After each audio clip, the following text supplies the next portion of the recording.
प्रभातखबर.com, विश्वास वही, रफ्तार नहीं। जम्मू एयरफोर्स स्टेशन के अंदर शनिवार की देर रात 2 धमाकों की जांच तेज हो चुकी है। इन धमाकों की जांच NIA कर रही है। पुलिस भी जांच में शामिल है। कई मीडिया रिपोर्ट्स में एयरफोर्स स्टेशन के अंदर धमाके में इम्पैक्ट IED इस्तेमाल करने की खबरें आई हैं।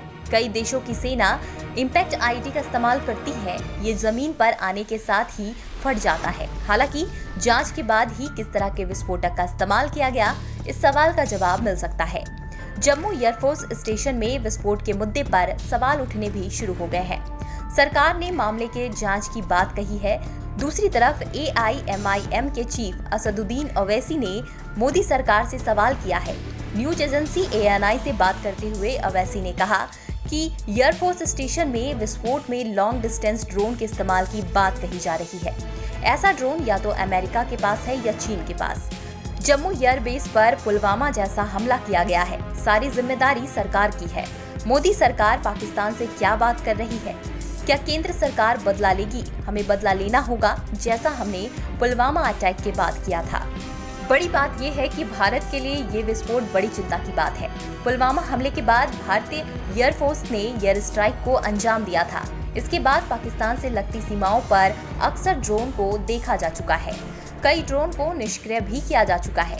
सुरक्षा एजेंसियों ने भी ड्रोन से पाकिस्तान की तरफ से भारत में हथियार और ड्रग भेजे जाने की पुष्टि की है। ताज़ा विस्फोट के बाद सुरक्षा एजेंसियां हर एंगल से मामले की जांच में जुटी हैं। जम्मू एयरबेस में विस्फोट के बाद सोमवार को रक्षा मंत्री राजनाथ सिंह ने आधिकारिक बयान देकर पड़ोसी देशों के साथ शांतिपूर्ण रिश्ते रखने की बात कही। उन्होंने कहा कि भारतीय सेना में हर चुनौती का मुंह तोड़ जवाब देने की क्षमता है। भारत विश्व शांति का पुजारी है। हम शस्त्र भी धारण करते हैं और शांति की स्थापना भी करते हैं। दरअसल जम्मू एयरफोर्स स्टेशन सीमा से 14 किलोमीटर दूर है, लिहाजा ये काफी सेंसिटिव है। रणनीतिक लिहाज से इस एयरफोर्स स्टेशन को भारत के लिए काफी अहम माना जाता है। कई मीडिया रिपोर्ट्स में जिक्र किया गया था कि ड्रोन से हमला हुआ था। इसकी जांच की जा रही है। पता लगाने की कोशिश हो रही है कि आखिर विस्फोट की असली वजह क्या थी। वहीं आपको बताते चले कि जम्मू एयरफोर्स स्टेशन के अंदर शनिवार की देर रात 2 धमाकों से हड़कंप मच गया था। पहला धमाका देर रात 1:30 बजे के करीब हुआ। इसके 5 मिनट बाद दूसरे धमाके से एयरफोर्स स्टेशन दहल गया था। एयरफोर्स ने बताया था कि धमाकों से किसी तरह का नुकसान नहीं हुआ। पहला धमाका एयरफोर्स स्टेशन की छत पर हुआ। इससे छत का कुछ हिस्सा डैमेज हुआ था।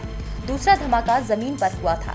इन धमाकों के कारणों की जांच जारी है। इस अपडेट में इतना ही। बने रहिए हमारे साथ। प्रभातखबर.com, विश्वास वही, रफ्तार नहीं।